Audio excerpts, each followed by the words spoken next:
의원님과 소통을 했는데 이렇게 되면서 이분들이 가장 실망한 거거든요. 자, 그러면 이 실망한 표가 아까 잠깐 말씀하셨듯이 바로 지금 야당으로 안 넘어가고 있어요.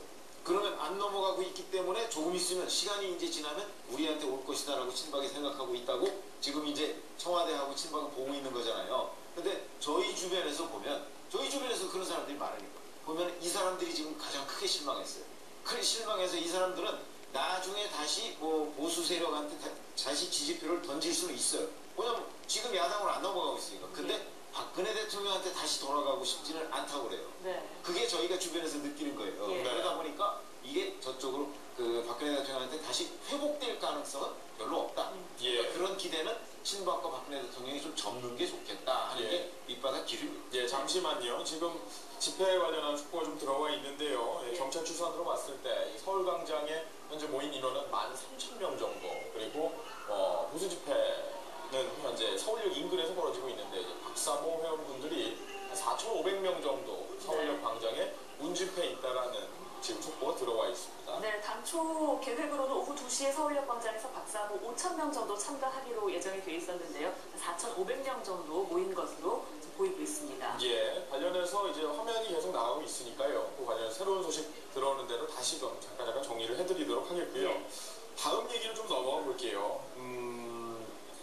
김기춘 전 비서실장 얘기를 좀 해볼까 합니다. 이분이 사실 대통령의 굉장히 최측근이다. 그 관련해서 이제 많은 얘기가 있었는데 사실 이번 의혹에서는 좀 동떨어져 있었던 게 사실이었다고 봅니다.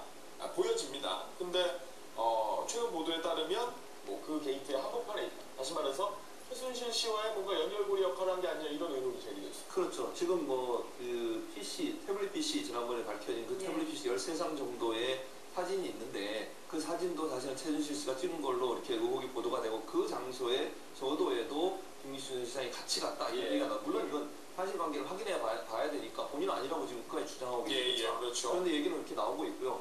또 한 가지는 이제 김기춘 전 실장이 여러 가지 정윤의 그 문건 사건, 13시 사건이 터졌을 때도 그때도 보고서 중에 하나에 그런 내용이 있었거든요. 네. 그래서 김기춘 전 실장이 일정 부분 압력을 가하고 있고 여러 가지 이권에 개입해 있다는 부분.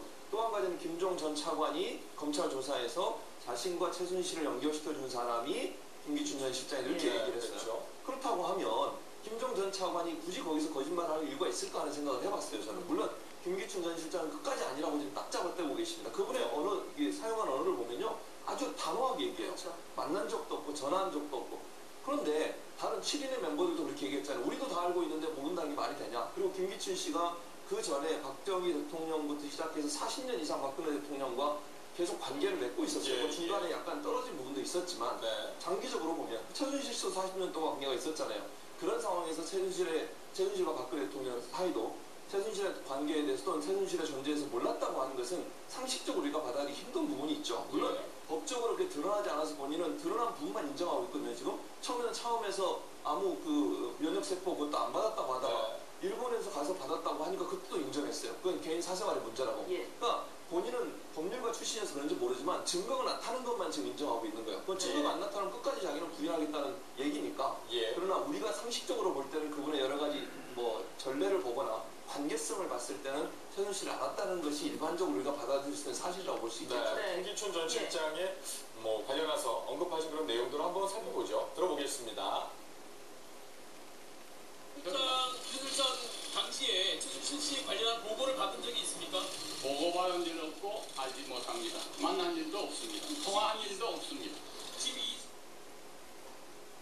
이번에 정부는 그런 소위 비선을 활용하는 일이 결단코 없습니다. 그걸 제가 말씀드리고 또 비선 실세는 하는데 뭐 이런 죄송한 표현이지만 잃어버릴 실세는 있을까 몰라도 열매 실세는 없다고 제가 생각을 합니다. 언론에서 즐겨 쓰는 표현으로 문고리 3인방에 비선 인사가 공식적인 인사에 개입하는 여지가 있고 또 그런 사례가 있습니까? 전혀 그런 사실이 없습니다. 또 공식 인사라인 이의 분들이 인사에 개입하지도 않습니다.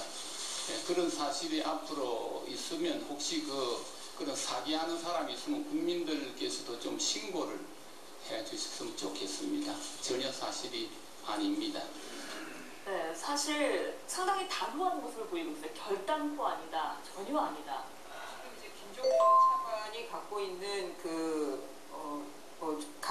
그 혐의 중에 하나가 예. 그 장시호, 그러니까 최순실의 엄니, 최순실의 이제 조카죠.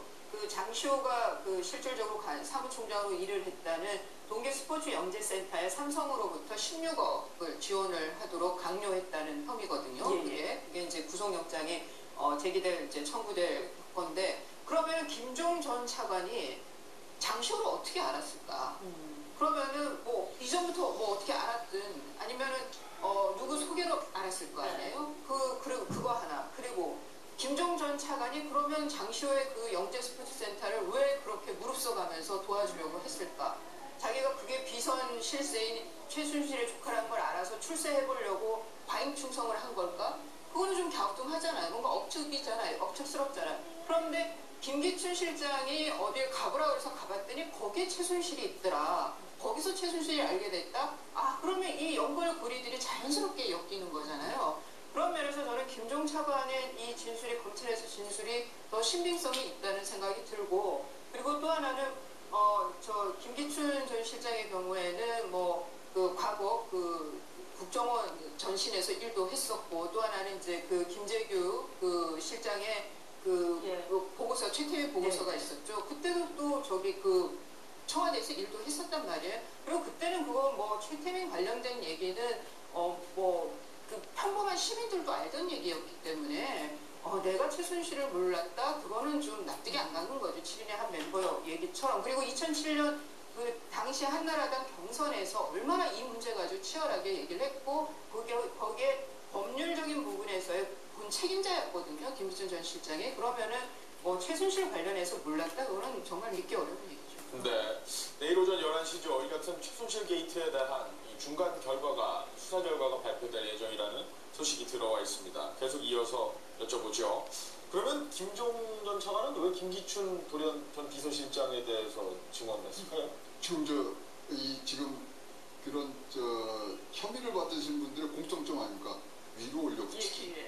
다 위로 올려붙여서 내가 그 주도적으로 한 게 아니고 시켜서 만나라 해서 시작이 됐다. 그러니까 자기가 뭐 독단적으로나 뭐 이렇게 해서 만난 게 아니고, 그러므로 해서 자기의 소위 말하는 범죄 사실을 나 자의적으로 안 하고 시켜서 했다. 그러면은 어떻게 되겠어요? 소위 말하는 이 법률적인 해석이나 할 때 굉장히 많은 부분에 자기가 살 수 있는 구멍이 생기잖아요. 그런 차원에서 지금 했고요. 김기춘 지금 뭐 비서실장은 저렇게 아니다, 모르쇠로 일관하는 게 결코 박근혜 대통령한테 유리하지가 않습니다. 자, 비서실장이면은 저 같으면, 제가 비서실장이면 제가 업고 가야죠. 비서실의 빗자는요 감출 빗자거든요. 그러면 저 업고 가시고, 자, 비서실세로 뭐 사람을 안 썼다 그러지만 당신은 썼을 거 아니에요. 대통령은 비서실세 안 쓰고 내가 썼다. 그래서 안고 가는 모습도 없고, 진짜로 지금 여러분이 말씀하셨지만 김기춘 실장, 전 실장과 이 박근혜 대통령 일가는 진짜 긴 세월입니다. 그렇죠. 문세방 사건 때 담당 수사검사였어요. 문세방의 입을 처음으로 열게 한 사람이 김기춘 전 실장이, 그거 공을 해서 뭐 중앙정보부 이제 쭉 나오시고, 근래로는 2012년도 선대 부위원장으로 해서 이런 네거티브에 대해서 논리 개발하신 분이거든요. 그래서 모르쇠로 하지 마시고, 지금은 모르쇠로 가시는 게 결코 정도가 아니라고 생각을 합니다.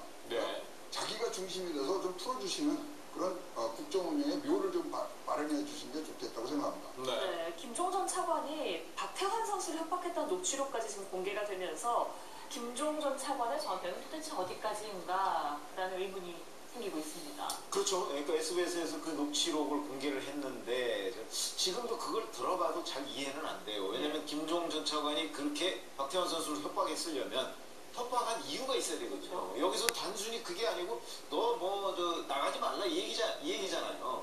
그러면 왜 김종 전 차관이 박태환 선수를 나가지 말라고 올림픽에 나가지 말라고 자꾸 했을까? 그걸 아무리 생각해도 이해는 안 돼요. 단체 체육회 규정 때문에 그런 건 아니죠. 그러니까 우리가 그 몇 발을 양보해서 본다면 대한체육회를 도와주기 위해서, 왜냐하면 대한체육회에서는 그 박태환 선수의 그 도핑 혐의에 대해서 사실은 나가지 말라고 내부 규정이 있는 거 아닙니까? 그러니까 그 규정을 그냥 지키는 차원이라면 그러면 그 뭐 대한체육회에서 박태환 씨를 만나서 그런 얘기 하면 될 텐데 본인이 총대를 메고 나가서 박태환 씨를 못 나가게 했단 말이죠.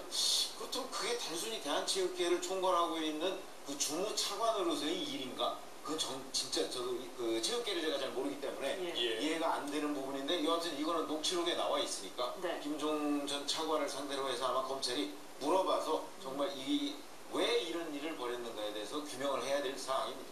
예, 그러니까 호깃이 특혜를 약속했다라는 부분 때문에 좀 설명이 안 되는 부분이 있는 것 같아요. 그래서 이제 최병욱 편집장 말씀하신 것처럼 뭔가 다른 게 있는 것 같아요. 그러니까 김종 전 차관이 박태환 선수한테 협박을 했다고 하면 뭔가 다른 이유가 있기 때문에 했지 않겠어요? 뭐 다른 사람을 진짜 누군가에게 뭐가 특혜를 주기 위해서 박태환 선수가 나가면 안 되는 뭔가 이유가 있겠죠. 체육회 연관해서 그 규정을 바꾸면 안 된다든지 뭐 여러 가지 이유가 있을 텐데 그게 좀 드러나지 않았기 때문에 우리가 지금 모르는 거지만 그럼에도 불구하고 김종 전 차관이 직접 나서서 박태환 선수까지 전화해서까지 얘기를 했다는 것은 뭔가 다른 이권이 개입될 가능성이 있다는 거죠. 이 부분을 검찰이 잘 조사를 해서 또 밝혀내면 또 다른 고구마 뿔이 나오듯이 뭔가 또 얽혀 나올 가능성이 있다고 보여지는 것이죠.